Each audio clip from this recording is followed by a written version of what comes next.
It was still dark outside the modest, white, one-story house in Archie, Missouri. Beyond its window's green shutters, one could only see the first hints of sunlight glowing at the horizon.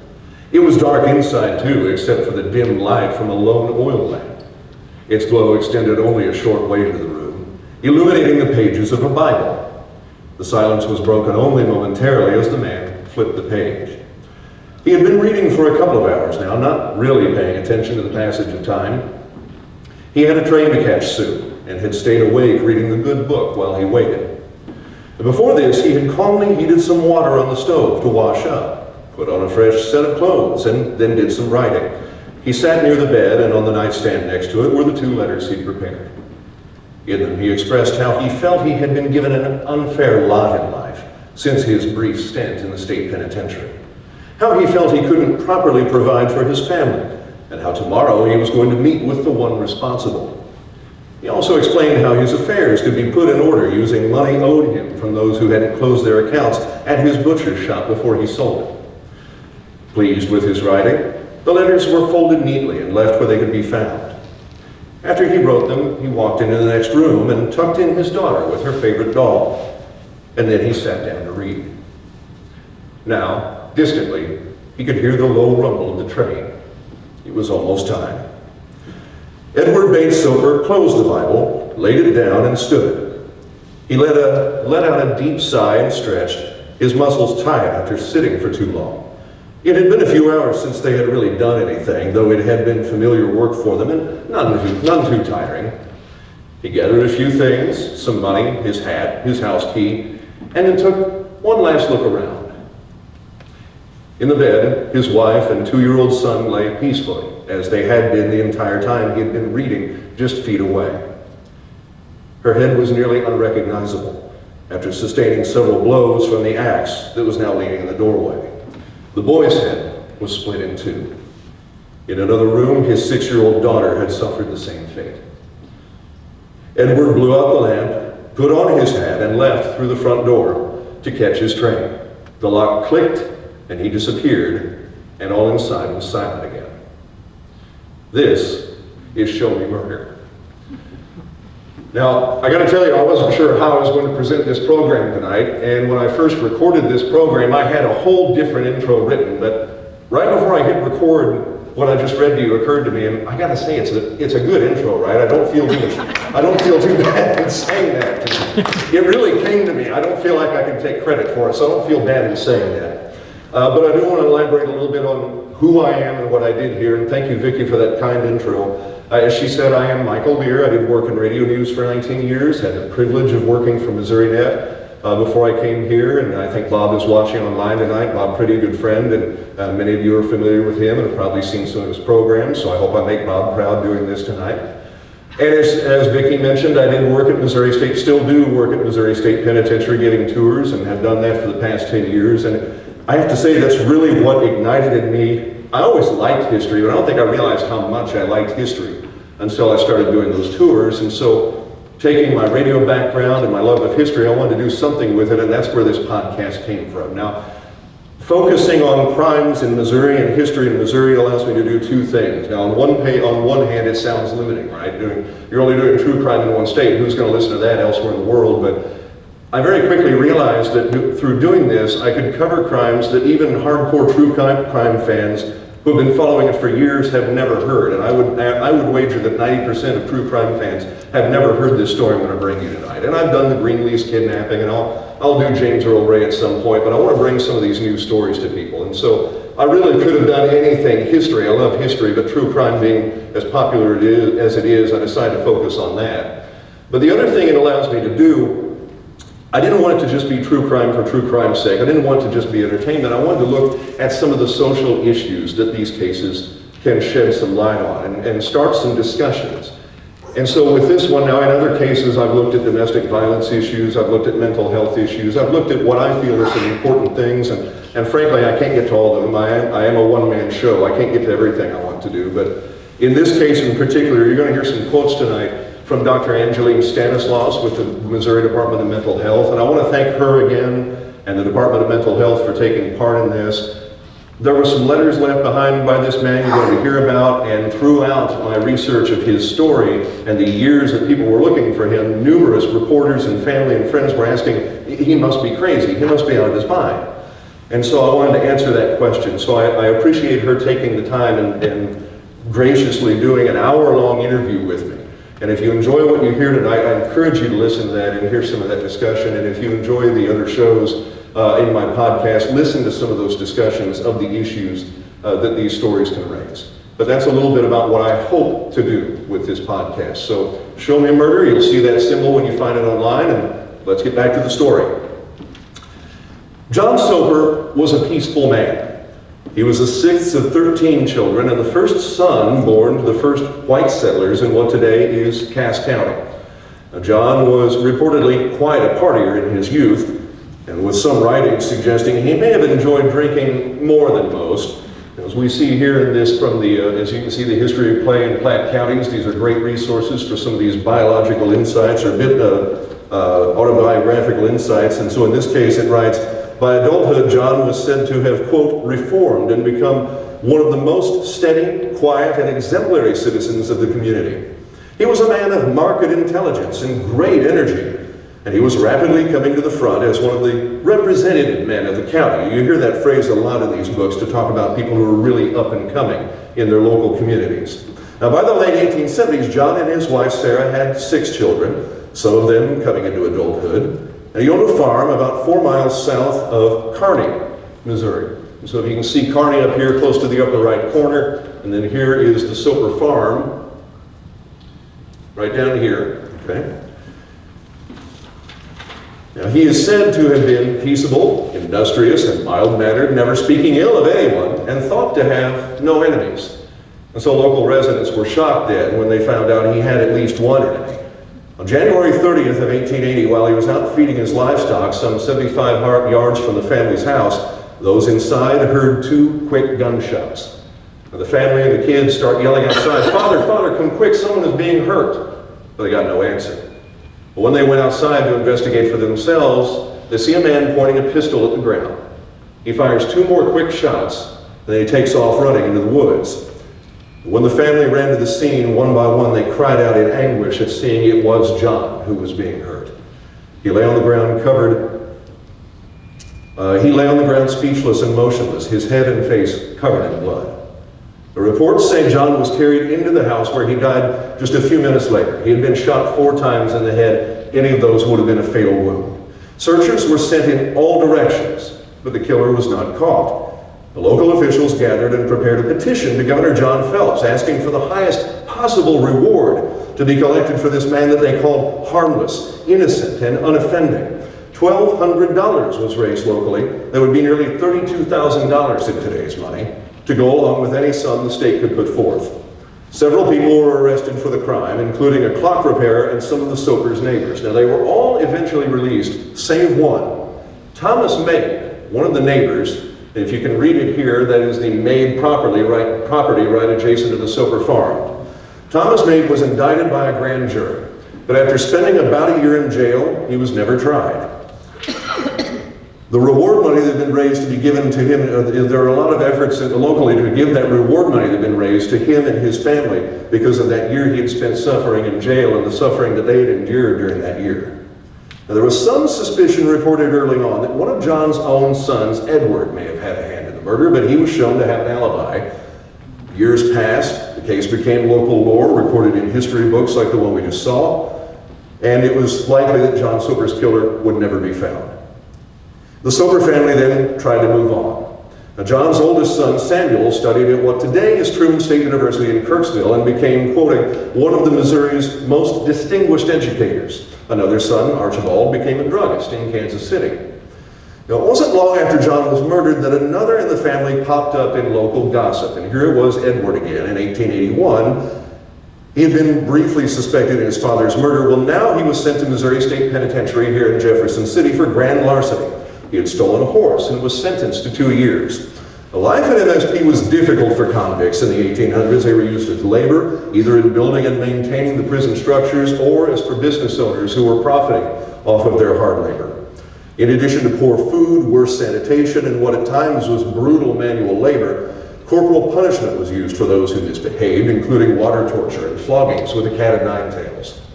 Now, Edward seemingly behaved himself and was released in September of 1882 under a state law allowing prisoners out after serving only 3/4 of their sentence. The following year, he married Adelia Hunt.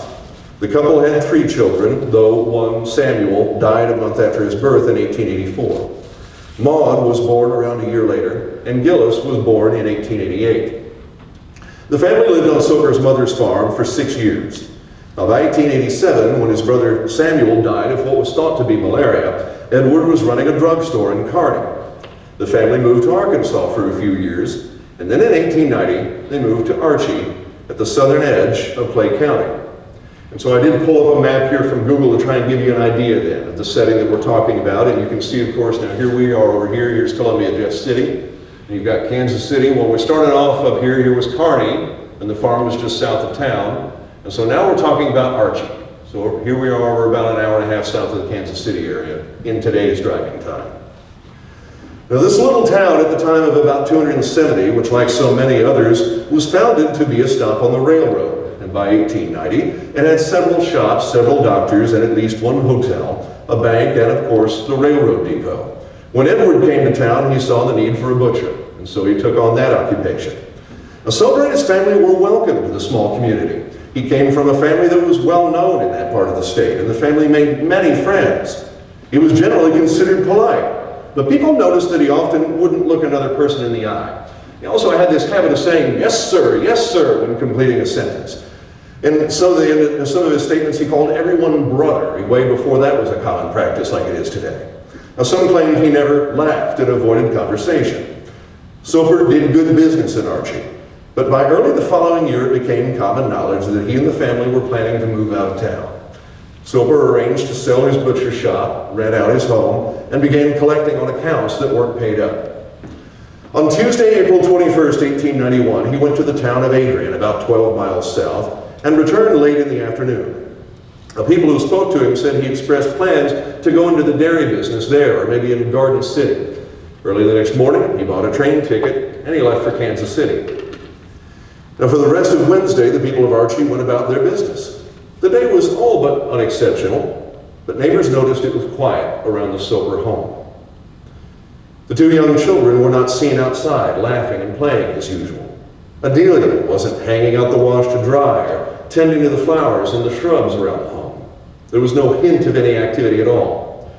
Thursday came and went much the same. Neighbors tried knocking at the door, but there was no response. And some of the neighborhood children likely tried to call on their playmates, but when no one answered, they went about their day. And then there were the green flies that were noticed beginning to accumulate in the windows of the home.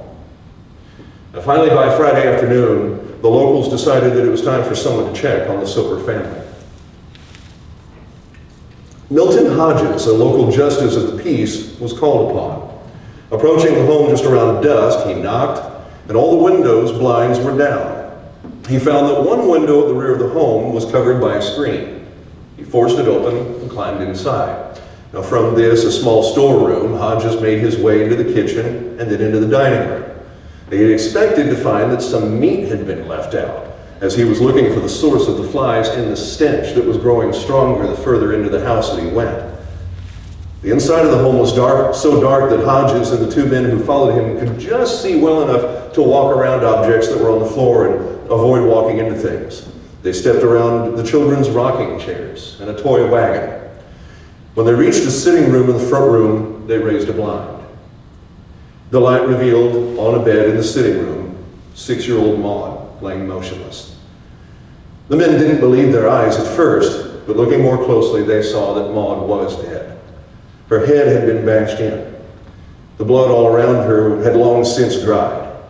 She had been rolled onto her back, someone had folded her arms neatly, and her favorite doll was laying next to her on her chest. In the main bedroom, they found Adelia and Gillis, both of them also dead. Adelia's head had been obliterated by 2 deep cutting wounds. The 2-year-old's head had been crushed like that of his sister. Blood and gore were splattered on the walls and on the ceiling, and leaning in the doorway was the apparent murder weapon, an axe still covered in evidence of the crime. Above the bed hung a sign that read, "What is a home without a mother?" On a nightstand next to the bed where the mother and the young boy lay dead were found 2 letters. One of those was addressed to Hodges. Imagine his reaction walking into the scene and there's a letter waiting for him. It was dated April 21st, 1891, the preceding Tuesday, and it read, "M.W. Hodges, you will find enclosed with this letter a letter for the Kansas City Times. Please send it to them, as I wish to have it published. My family relations have always been of the most pleasant kind. Give my wife and babies a decent rent, and sell what I have to pay for the expenses. P.S. You will find a key to this house above the door outside. Also, collect what is due me from the parties here. You will find it all in my book here that he had also left behind." Then there was the letter for the Kansas City Times, which I found it a little shocking at the time, but they did publish this letter. Here's a copy of it that, and again, I want to thank the state archives too. I should have said this at the beginning. I consider it an honor and a privilege that I'm here to do this, but this is one of the many documents for this case we found in the state archives. This comes from one of his court transcripts, but this is a copy of that letter that was found that day. It reads, "Is life worth living? 8 years ago, I was released from the penitentiary. Since then, my life has been a failure. For 4 years, I have tried to live in my native county, but continually met with reminders of my disgrace, sometimes one way and then another. I went to Arkansas, hoping to feel better, but the trouble of my disgrace followed me and has been a burden all the time. No matter how one tries to live after being in the pen, if he has a sensible nature, there is something to remind him of his disgrace and make him miserable. But I might have borne this if it had not been for another trouble. Since I came to Archie, I have attended church some and have been studying my spiritual welfare." And here he quotes from a hymn, from a hymnal, "There is a time we know not when, a place we know not where, that marks the destiny of man to glory or despair." In other words, man reaches a point beyond where there is no redemption. He cannot repent if he would. This is my condition. Tell me then, is life worth living? It was only a question of time when I should leave my family forever and ever. I do not care to live any longer. And rather than leave them in this sinful world, I take their lives. I believe I am merciful, for I don't want them to suffer as I have. I'm going from here to Clay County to kill a devil that has been mainly the cause of all my trouble. Then I shall end my miserable existence. Before this reaches you, my spirit shall be wandering beyond the shores of time, across the dark Jordan of death. Now, with a bruised and bleeding heart, I bid farewell to all that is near and dear. My friends, weep not for me. Endeavor to live so that you may escape the punishment that has been my lot. Farewell." Both letters, of course, are signed E.B. Soper. A telegram was sent to Kansas City authorities with a description of the crime and of Soper, but he was not found there. Authorities in Clay County also looked for him based on what he said about going there to kill a devil, but he wasn't spotted there either. Now, in the days following the crime, authorities followed up leads that Soper was seen in various places in eastern Kansas. According to one, he stole a wagon and a team of horses from a brick company and abandoned them west of Kansas City, Kansas. Another said that he had breakfast in Leavenworth on the day the bodies of his family were discovered. Many suspected that Soper would go after his uncle and another man at Missouri City, as they had a hand in what got him sent to the penitentiary. A couple of papers learned about Soper's brother Archibald, a druggist in Kansas City, and they sought him out. Now, Archibald learned of the murders through a local policeman, and he didn't believe the story at first, but when he did, he cried like a baby. When the reporters found him and asked him about the story, he said he couldn't believe what Soper had done. He thought business was going well for Soper and his family in Archie. And Soper had always had great relations with his family, and he loved his wife dearly. And they said he must have been insane when this happened, and if he came to the door today, I quote, would avoid him as a wild beast and would at once notify the police. An article from the Kansas City Star said that the bodies of Adelia, Maud, and Gillis were so badly decomposed and bloated that they were placed in a box and burned in a cemetery near Archie, but by most accounts they were buried together in a common grave east of town. Now, I tried to go find this Hall Bernard cemetery where they were buried, and sadly locals tell me that the tombstones have been bulldozed into a local drainage ditch and the bodies themselves may be under the water there. So I wasn't able to find their gravestones and visit them, but I did go to the site to pay my respects, but that's why I don't have any photos of it for you tonight. Now, some sources also say that when the bodies were removed, an additional horror was discovered. Adelia was pregnant at the time that she was killed. Investigators first looked at the possibility that she and the children had been killed Wednesday morning before Soper boarded the train, but after talking to witnesses, it seemed more likely that they had been murdered late Tuesday. Adelia and the children had been seen before noon that day, but not since. Now, though authorities searched for Soper in earnest, the trail went cold almost immediately. A body pulled from the Missouri River in Kansas City 2 months after the murders was initially thought to be him, but it was soon decided otherwise. In May 1894, an arrest was made in California of a man identified as Soper, but this turned out to be a false ID. The case again went cold. 3 more years passed.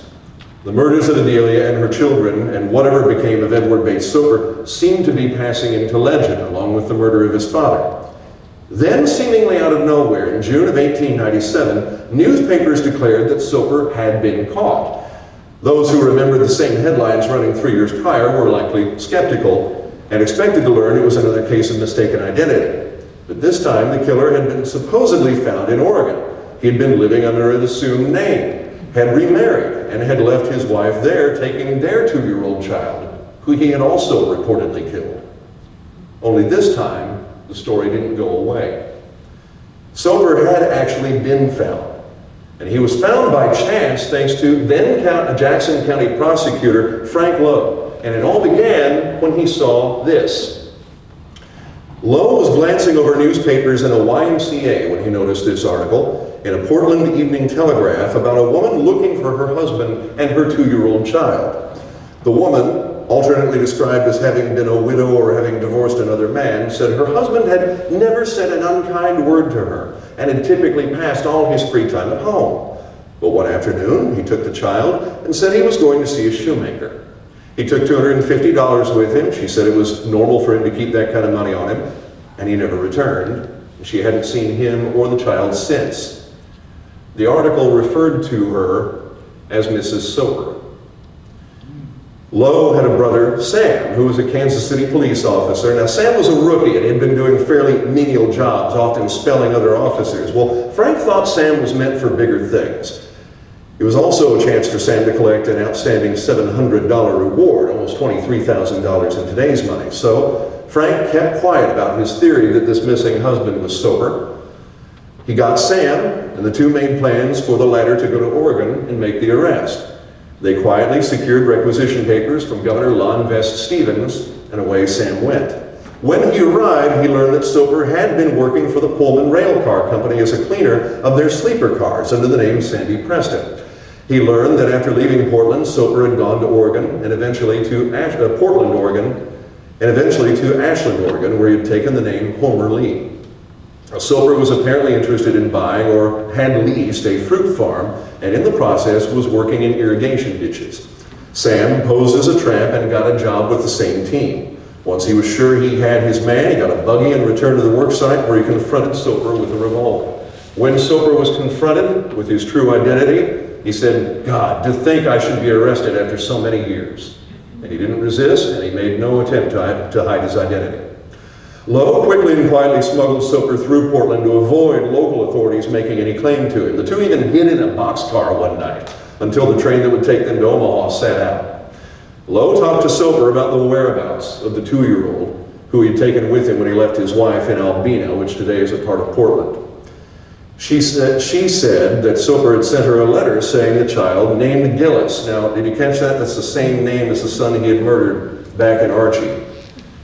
Said that he had taken Gillis someplace where he would be cared for, but he told Lowe that he had thrown the boy into the Willamette River to drown.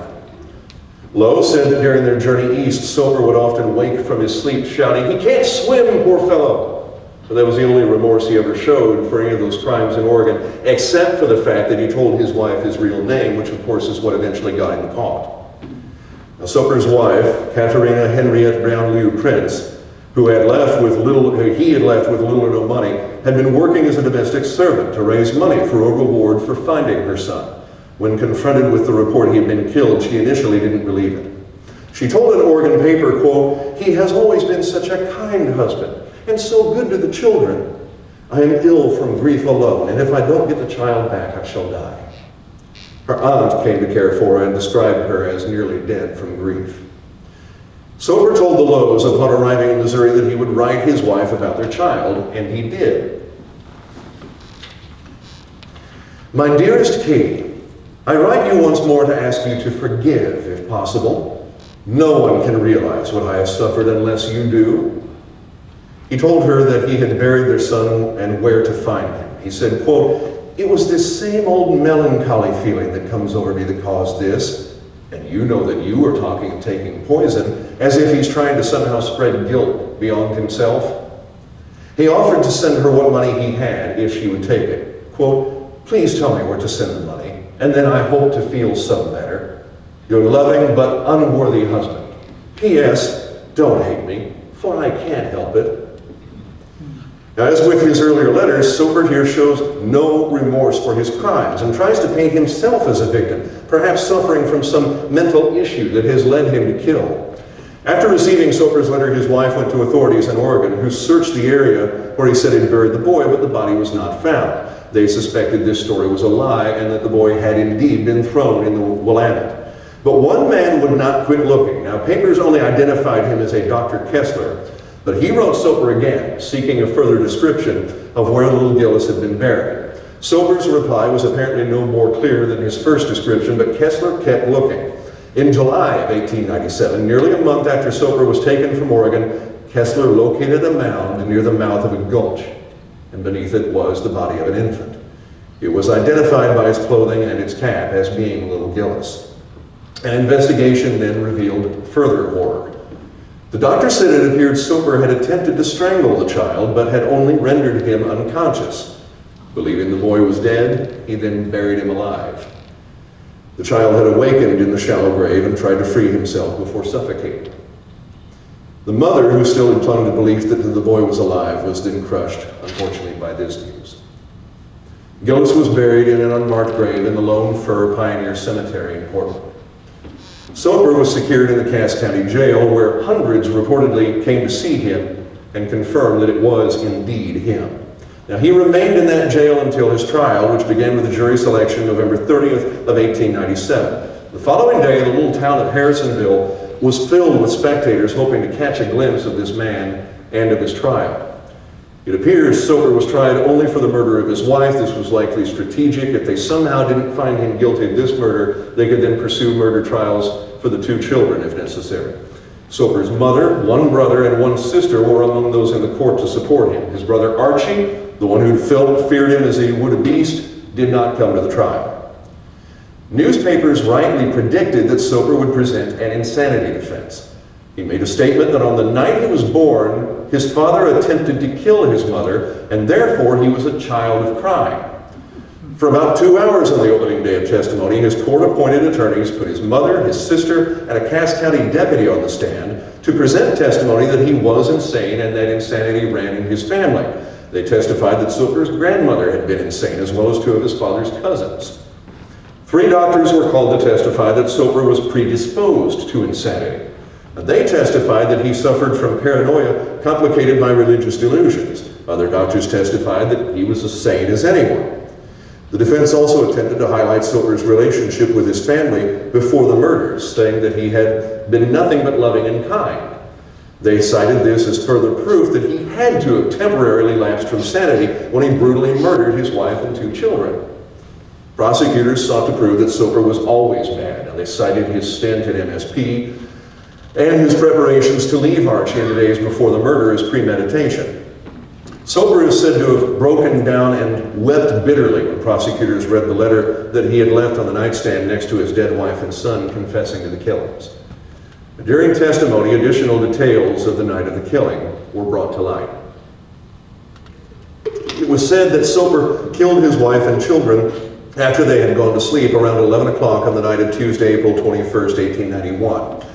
After the murders, he removed his wife's ring, Which ring was never specified, but from context it sounded like it was her wedding band. Now, he later had this ring altered by a jeweler in Oregon and went on to wear that ring from that point forward.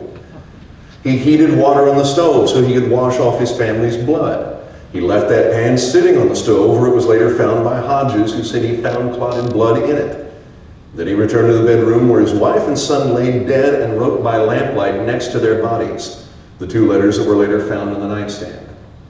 After writing the letters, he said he read from the Bible until 5 a.m. when he locked up the house and went to board the train to Kansas City. They told Justice of the Peace Hodges that he didn't, quote, kill that devil in Clay County, as he had referenced in his letters, because he didn't think he had time. He only had about half an hour in Kansas City before having to catch his next train. Now, further rumblings were reported around the time of the trial that Soper's actions and mindset and leading up to the murder were shaped by the reports of an illegal bar being in Archie, what was known then as a blind tiger, and that he couldn't stand living in a town where such a thing was happening.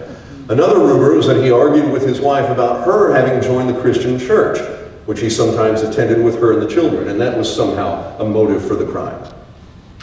On the morning of December 4th, and after 16 hours of deliberation, the jury found Soper guilty of first-degree murder and sentenced him to death. He and his mother cried and sobbed at the reading of the verdict. His execution was scheduled for February 4th, 1898, but was postponed while his case was appealed to the state Supreme Court. Soper spent all of 1898 in the Cass County Jail. There's only occasional brief mentions of his time there, indicating that his only correspondent was his mother. His brothers, his sister, and his wife in Oregon would have nothing to do with him. During at least one part of that time, he was the only prisoner in the jail. He was periodically on suicide watch. At least once, he reportedly refused a visit by ministers seeking to console him. He said after people thought he was crazy over religion at the time of his murders, he was now done with it. By October, when the Supreme Court would take up his appeal, he was described as indifferent toward the outcome, having no interest in anything. His attorneys made several arguments to the Supreme Court, perhaps most notably challenging the letters he left behind at the murder scene, saying that they couldn't be proven to have been from him without proof of his handwriting. Now, you might find some humor, albeit morbid, in the Supreme Court's response to this point. It said in part that Soper had discussed the contents of the letters enough to demonstrate that he knew what they said, even though he claimed not to have read them. It continued that the letters, and here's where I'm quoting from the court, the letters confessing the perpetration of the murder of the defendant's wife and children, found on a stand in the house near their bodies after the homicide, and dated the day of the homicide, where written on the defendant's letterheads, signed with his name and spattered with blood, and where the defendant immediately fled from the state, are admissible without proof of the defendant's handwriting. So the court pretty soundly rejected that argument. It also rejected the argument that a person could be sane immediately before and immediately after the commission of a crime, but be temporarily insane while committing the crime. The court upheld Soper's conviction and his death sentence. In the days leading up to the hanging, there was an effort launched to have his sentence commuted. Now, I wasn't able to find the articles elaborating on the reasoning behind this effort, but the response was huge. It was denounced by hundreds who attended a meeting in Archie in which resolutions were adopted to that effect. There was even talk of hanging in effigy the former sheriff, who was one of the supporters of this clemency effort. Governor Stevens predictably declined to act to block the execution. Soper said he was disappointed by this decision. His actions in the final hours of his life were described as bravado. The day before his execution, he was allowed to go to the gallows, which were set up in the basement of the then Cass County Courthouse, go up on the scaffold, and to test it. He tried out the trap and even offered suggestions to Sheriff Woolridge. Now, he told a reporter, quote, "I can hardly wait for the time of the execution to come. The suspense and waiting are far worse than the execution can possibly be." He continued rejecting the efforts of ministers who sought to console him. On the morning of March 30th, 1899, Soper was up by 4:30 when he picked at his breakfast. At 5:23, he ascended the stairs with Sheriff Woolridge, who then personally tied Soper's hands and feet and adjusted the black cap that would cover the condemned man's face. At 5:27, Sheriff Woolridge told him, "Goodbye, Mr. Soper. May God have mercy on you." And he threw the lever. Soper fell 7 feet and his neck was broken. He was pronounced dead 10 minutes later. His body was taken by one of his brothers and buried in a family cemetery near Kearney. 8 years after a crime that had shocked Missouri. A man who had killed his pregnant wife and 3 of his children and eluded authorities for 6 years was gone just like that, anticlimactically. But Soper's story isn't finished. Remember those letters, the ones we've talked about a little bit already, for what they revealed about the man. Now, he wrote another one. 2 days before he died, Soper penned this from his jail cell. Perhaps a few good words from me at this time may be appreciated by all good people. I feel I have been wrongly persecuted. I know that the circumstances surrounding my birth and the influence under which I have labored have not been rightly understood. And I humbly trust that all right-minded people will give careful and due consideration to what I say. About the time of my conception and during the period of my gestation, my mother was laboring under the conviction of sin. Long ago, she told me about her religious experience, that she firmly believed that at that time, if she died in that condition, she would be forever lost. Day after day, she thought about it, and many a night she would get up and walk the floors, troubled with doubts and fears and anxiety, and suffer tortures of mind which only a sin-burdened soul can suffer. Under such conditions, I was conceived and brought into the world. With such an equipment, would any of you like to undertake the journey of life? Would you? Remember, friends, I do not blame my mother, far from it. I feel for her only the holiest, tenderest, and most sacred love. I have tried, oh, so hard to live right, and yet failed. Why has it been my lot? I don't know. I will know in a short time. Now, reader, go back to the time of my birth. Read again, and you will see that my mother's thoughts were indelibly impressed into my mind. They were burned into my brain. There the fire smoldered, and when long years afterward I passed through the same experience, the spark was ignited and the explosion came. I was lost and bewildered. In the hour of distress, I committed the overt act for which I am here today. In that hour, reason had deserted her throne and willpower was lost in mental darkness. When returning consciousness came back, I got up and staggered out into the world. I tried to mend the broken threads of life, but failed. Why have I been tortured? Why have I been driven to destruction? I know not. But God is just and merciful, and with a penitent prayer, I commit my soul to His keeping. To the people of Harrisonville and Cass County, I want to say that during my confinement here, Mr. Woolridge has treated me with the kindest consideration. For him and all his family, I entertain the highest regards. I have only praise for them. I shall always regret that our friendship has been so short. To my attorneys, who so ably and faithfully worked for me, I feel profoundly grateful. To all others who worked on my behalf, I beg to be remembered kindly. I remember all your kind words and assurances of sympathy. To those who have worked against me, I want to say, while you have erred and done wrong, while you allowed your mind to become prejudiced by a wrong motive, yet I forgive you all. I cherish no ill will. I harbor no bad thoughts. I shall say no unkind words. I sincerely pity you. And now as I am about to leave this world, I pray that God have mercy and forgive you, that it may lead you to know the truth and help you to be more merciful to your fellow human beings. Farewell, E.B. Soper. Once again, his thoughts are all about him. But what do these letters reveal about him?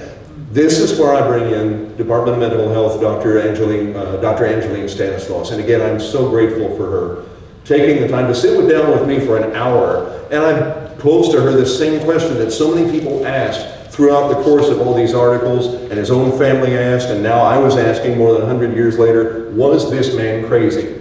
And so I sat down with her and I asked her this question. Just based on these letters, this is what she had to tell me. My first question to her again was he crazy? She believes he was not. Quote, this man definitely did not appear to be out of touch with reality. He did not seem to be influenced by what we would call a psychotic mental state. And the reason I say that is because if you look at the crime scene as laid out, there was a lot of planning. The level of planning was very systematic, the doctor told me. She said what gripped her more than anything about Soper's story was what played out after the killings at his home in Archie. He stayed in the house. He not only washed his hands, but took the time to heat the water on the stove first. He sat by lamplight, penning his letters to the justice of the peace and the public, and, so he says, read the Bible. And all of this after brutally murdering his wife and 2 children, and with their bodies right next to him. Typically, if people do a crime, they panic. But Mr. Soper did not show any evidence of a state of panic, she said. We're looking at a good 3 or 4 hours or longer. Now, we know now it was like 5 or 6 hours or longer over the night, that he was still able to have this clarity in putting together all that was needed to be done and writing it and organizing everything before he left. Now, Dr. Stanislaus said the most striking thing about Soper's letters is his desire for attention. From asking that one be printed in the Kansas City Times after the murders in Archie to writing another before he is hung, as if adoring fans want to know what it is he has to say. He was seemingly ahead of his time in knowing that the public would be fascinated by serial killers such as himself. Now, from the opening line of that final letter, okay, again, perhaps a few words from me at this time may be appreciated by all good people. He's playing to an audience. The need for publicity, the need that his thoughts are read by a bigger audience, and he wants to be that fascination for a lot of people, said Dr. Stanislaus. Quote, he truly believes that people want to hear from him, which most people would have thought if they truly have sense of guilt, they would actually feel, why would anybody want to hear from somebody who is repeatedly murdered? But his reality is that people are really fascinated by what he's done, and it's true too. Look what we're doing tonight, right? And what we do in so many other formats. Most notably, perhaps, is that Soper's letters are, again, all about him. He expresses no remorse, no sadness about having murdered his family and his family members, and attempts to portray himself as persecuted and some kind of victim. He even goes so far as to thank those who have been kind to him, as if he wants to appear just and magnanimous. At the same time, he's trying to give the sense that he has a mental defect. But Dr. Stanislaus says he doesn't know the right words to use. There is no coherent phrasing of this. And this you see so many times when an individual's trying to do an insanity defense or something after a crime, and they want to bring a mental state element into it, but it just doesn't all flow together. This is one of those cases. Again, that's another quote from Dr. Stanislaus. She said Soper reminds her of at least one of the condemned men she's interviewed in her career. Now, over her 20-year career, and I should have mentioned this earlier, she's spoken to men convicted and sentenced to death in Missouri and Illinois. For 20 years she's done this. And so he reminded her of one of the men she's interviewed, but Soper said one thing in his letters that she said she has never in her 20-year career encountered before. So here's her quote. He doesn't blame his wife for the children, but his explanation for killing them was to be merciful to them, which is something I have not heard in my career. I have only often heard it as in, I was angry, I was upset with them. This was not driven by anger. There doesn't seem to have been an acute explosion of emotions here, but I killed them just to be merciful. That particular sentence really stood out to me. She said it's also possible he didn't actually read the Bible after the murders at Archie, but used this and other mentions of religion in his effort to convince the public that he was this good but troubled man.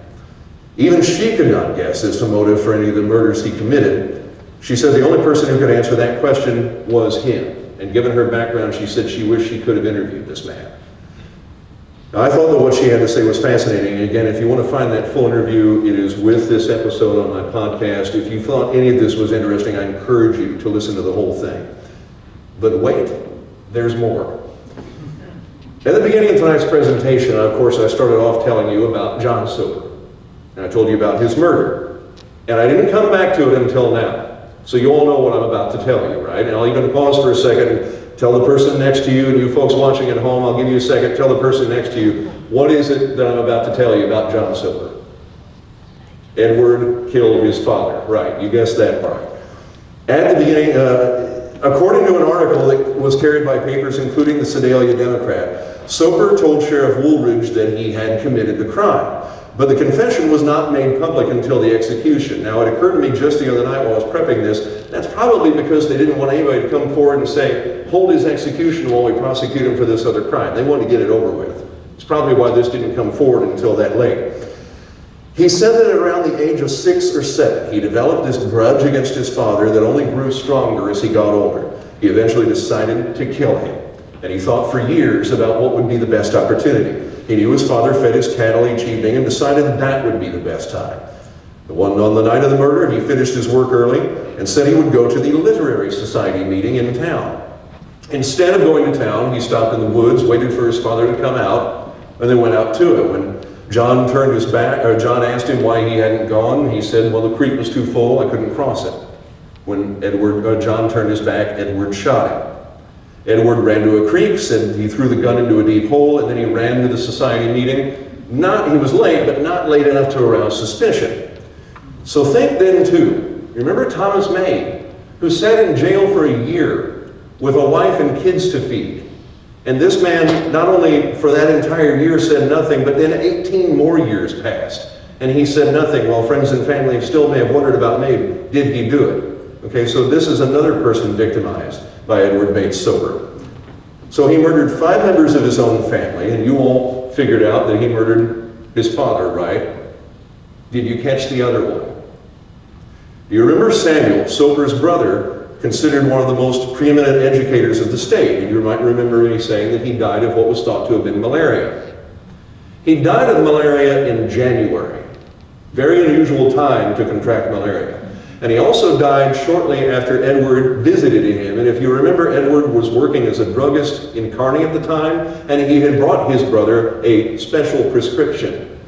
Now, it is widely believed by anybody who knows the case that Edward also poisoned and murdered his brother, though he never spoke to the fact, so we can only speculate today. But you have to wonder if Edward ever took anybody else a special prescription. And that, my friends, is the story of Edward Bates Soper.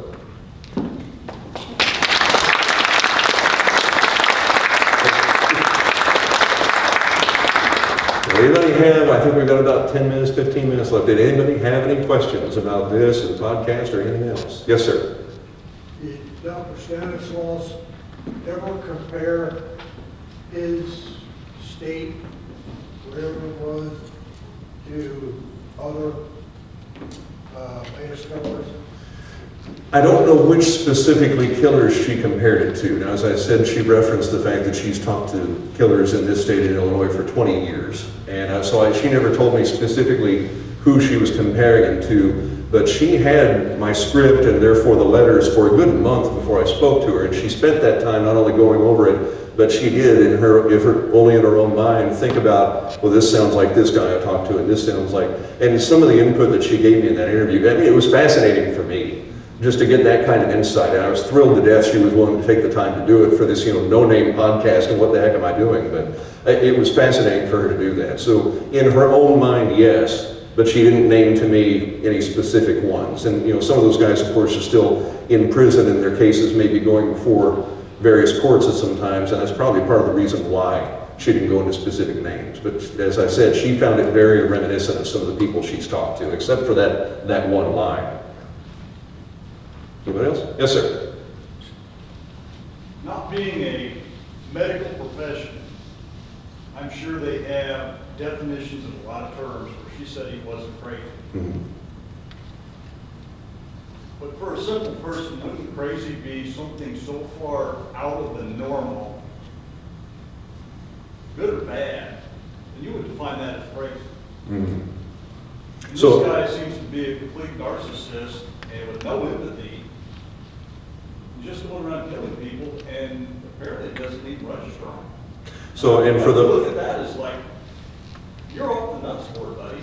So try to paraphrase for those at home who can't hear the question, but basically we're coming back to that question, right? Was he crazy? And I have to agree that in spite of everything this trained professional whose 20-year background tells me by her diagnosis, and so I take her word for it and I trust her. Again, by medical terms, maybe no, he wasn't crazy, but my goodness, what else fits the definition of crazy than what this man did? And so I wonder too if maybe she's also got to look at through this legal lens of what would the courts consider crazy? What would they find, And that was part of the reason I went to her with this question, is to get that perspective as well, because I talk on my tours all the time and in some of my other podcast episodes about people who were executed even in the gas chamber here at MSP, and by today's standards, would they have been executed, or would that have been commuted based on their mental state? And so I think that's part of what we have to consider too, is was she maybe talking in as much a legal sense as anything else. So I have to say, all the respect in the world to Dr. Stanislaus, and I don't have the expertise to even begin to tell her, no, I think he was crazy.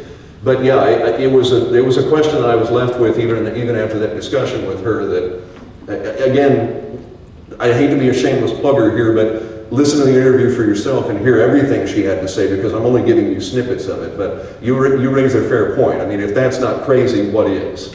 But I think that was part of her consideration too, is the legal terms and the legal definitions that go into it. You know, we have to ask ourselves, don't we? I mean, what would happen if this same case started to play out today? You know, at any point, do you think somebody would have recognized that this man had mental health problems? And would he have already committed one or two of the murders before anybody picked up on it? I mean, if this same scenario played out today, how might it have turned out, and would some of those lives be saved? I've wondered that myself numerous times in covering this. Anybody else have any questions? Comments? Snide remarks? John Dugan, yes, sir. Actually, this question comes from Facebook. It says, why do serial killers seem like such nice people in attitude and appearance some of the time? So, because I mean, like a bunch of the people are like, you know, sounds like community and whatever. So. And so everybody online, of course, can maybe read this question, so maybe I don't have to repeat it, but this question of why are serial killers perceived as such nice guys? And again, it's such a difficult question to answer, because I think the answer varies with every one of them you talk about. And some of these guys who are, you know, again, he wasn't defined as being a sociopath, and given some of what was said about him having these outbursts and not making eye contact with people, I don't think that definition, as I understand it, would apply to him. But then you have some people who are sociopaths, and they are very good at appearing nice and normal and everything else, and that's part of how they lure in their victims, whether it's family or somebody that they meet on the street or what have you. So I think the answer to that question really is going to vary from person to person, but the serial killers we don't hear about are the ones who aren't capable of doing that, because they don't have multiple victims, because they can't lure them in like that. And so in a way, the question kind of comes back around and answers itself in that. You know, I hope that helps, but that's a question we struggle with every time one of these guys pops up.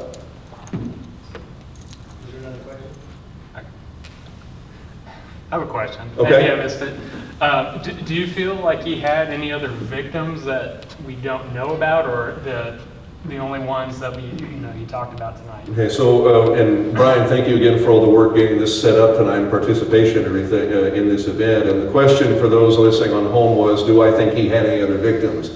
Hard for me to imagine he didn't. I feel like it would have been very possible for him to have killed people on the way to Oregon, or during his time there before he got involved with this woman. From what I can tell, he was only with her for, that Gillis in Oregon was only about 2 years old. And so that other 4 years, he had plenty of time that he could have. And he got away with his father's murder would have if he didn't confess to it. I think it's very plausible that he did. What's interesting to me, though, about that question that I've struggled with in trying to decide in my own head, do I think he killed anybody else, is, of course, all of his victims were related to him. And whatever was going on in his brain, and again we come back to that question of what kind of crazy was he, I think that had something to do with how he picked his victims. I don't know if he thought that somehow made it okay. I don't know if that made him focus more of his anger on them, but that's the only thing that gives me any pause to think, well, maybe he didn't, is because everyone he killed was in his family, and I think that had something to do with his mental state, or I hesitate to call it psychopathy, because again, I'm not an expert, but whatever his motivation was, that's the only part that gives me any pause in saying, yes, I think he did. Anybody else? There's another question online. Is the location of the house in Archie known? Like the street, the address, is the house still there? I do know exactly where it was, and I chose not to publicize it precisely because I don't know the name. I don't know the people who live there now, and I'm sure they don't want that kind of notoriety.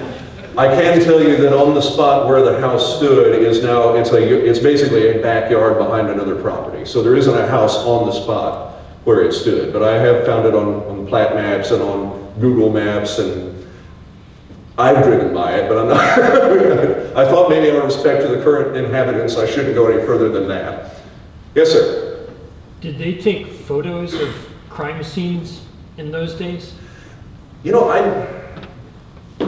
I don't, to answer the question as you phrased it, did they take them? I think there was some early crime scene photography going on by the early 1890s, but I think where you would see that would have been in the bigger cities and things like that. I'd be very surprised if photos did get taken of this scene out in Archie and in this little town where it was, but I can certainly tell you, if they did, and I went every avenue I could to try and find any further photos. I mean, you saw some of the imagery I had tonight.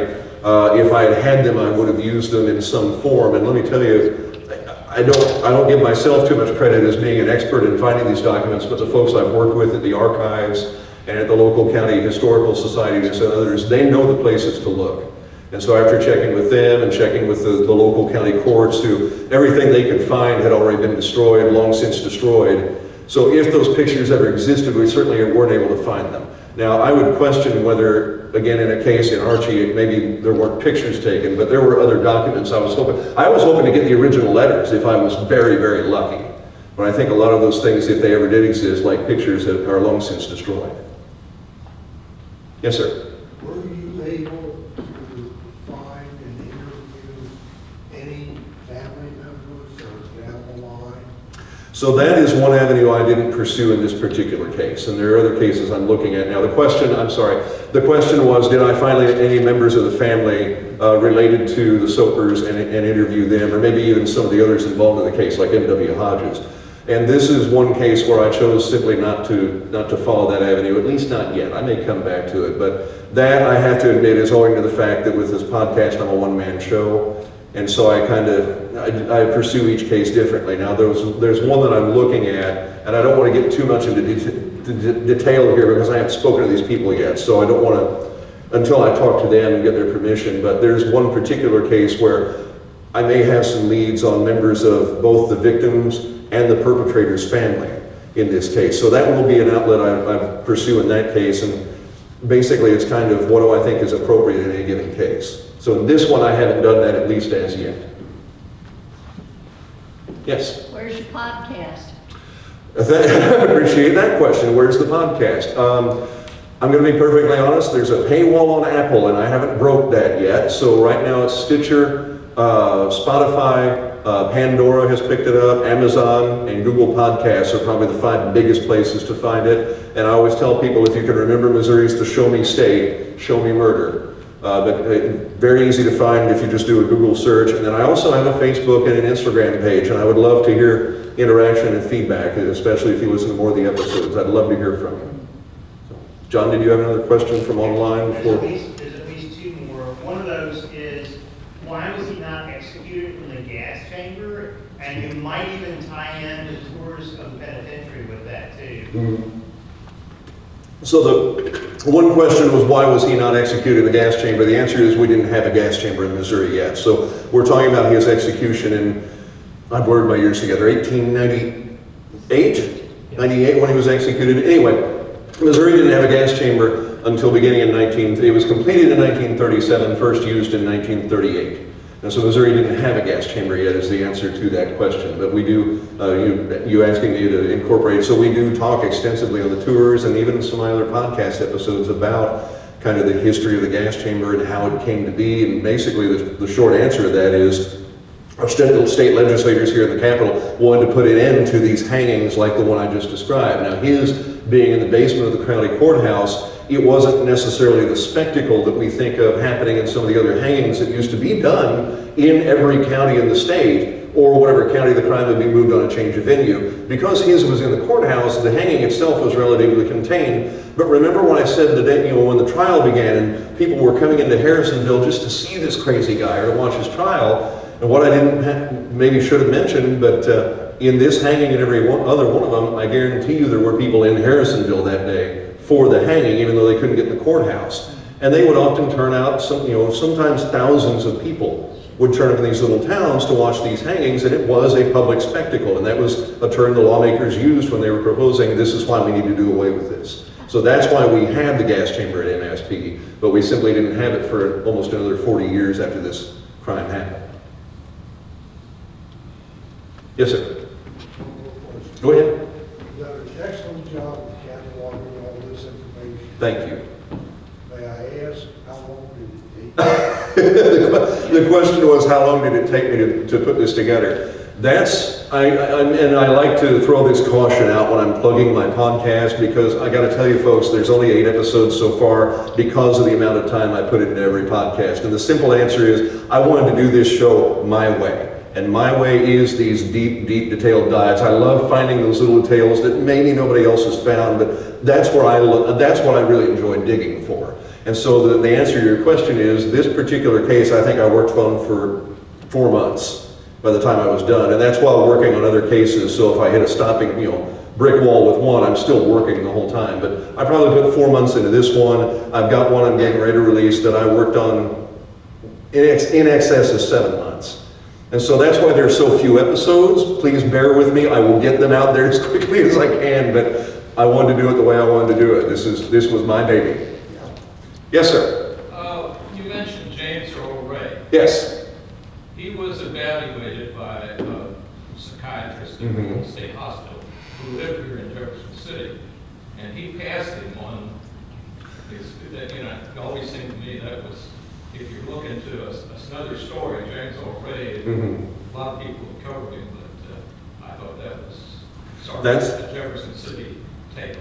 Well, we were so for those offline, we're basically talking about James Earl Ray and him also having been evaluated by mental health experts even here in Jefferson City, and they, as I understand, did give him a clear pass, and he's fine. So I think that when I do get into that case, and I'm sure I will at some point, I'm interested to see what they say. The difficult thing about that, and here I'm going to plug a different episode, is a lot of these files from their evaluations are long since gone.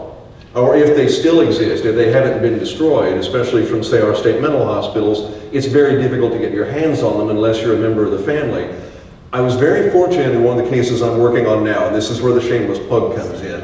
I was researching one of the guys who was executed at Missouri State Penitentiary, and lo and behold, in his appeal that was filed with the Supreme Court, which again, I was reading in a room not 60 yards this direction in the state archives here, so thank them again for providing his appeal and his transcript. There was his file from Fulton. And among other things, it revealed electroshock therapy being used on him and what the doctors evaluated as having. And so every once in a while, to your point, every once in a while you get lucky. And I was very lucky in that one. So that's one that's on down the line. Did anybody else have another question? John, did you have another one from online? Well, there's one that I had that I can ask you later, but tell us what is the first episode in season 2 that you've now released. If you give us just a short synopsis of that case. So the first episode in season 2, I had to do a crash course in boxing. I didn't know a lot about the sport of boxing, but if anybody here is a fan, did you know that a world heavyweight, a middleweight champion was murdered in Missouri in 1910, holding the middleweight title? I had no idea until about 7 months ago. I stumbled across this story of Stanley Ketchel. And in researching this case, not only did I have to learn about boxing, but maybe one of the single biggest things that I had to learn about, if you think about the racial tensions that have happened at various points in this country's history, or some might even argue they've never really stopped. But if you think about what happened around 1900, 1910, and if you're familiar with Jack Johnson, and Jack Johnson's famous fight that when it was completed and he managed to retain the title, did break out in race riots, that left some, I think it was 20 some odd people in this country dead and numerous others injured. Well, Stanley Ketchel got caught up in the middle of all of this. And there were some who thought that he would be the great white hope. And I'll go ahead and say this, I don't think he wanted any part of that discussion, and he and Johnson were actually friends, but they did fight leading up to what we know today is this big fight that led to these race riots. So Ketchel's story, as so many of these do, went off in all these directions I didn't expect it to, and it was a hugely fun piece to write. And so I just released that one about a month ago. I hope you enjoyed it as much as I had fun writing it. I had to learn how to not only write about, but read and describe boxing matches, and that in and of itself was a blast. But I hope you'll check that out and see what you think. And again, I think so many of these cases can open up broader discussions, which, boy, if we can't do that, then we're wasting our time, right? Anybody else have a question? John, you have another one? All right. Folks, thank you so much for coming tonight. I hope you check out the podcast. I hope you do this again. Thank you.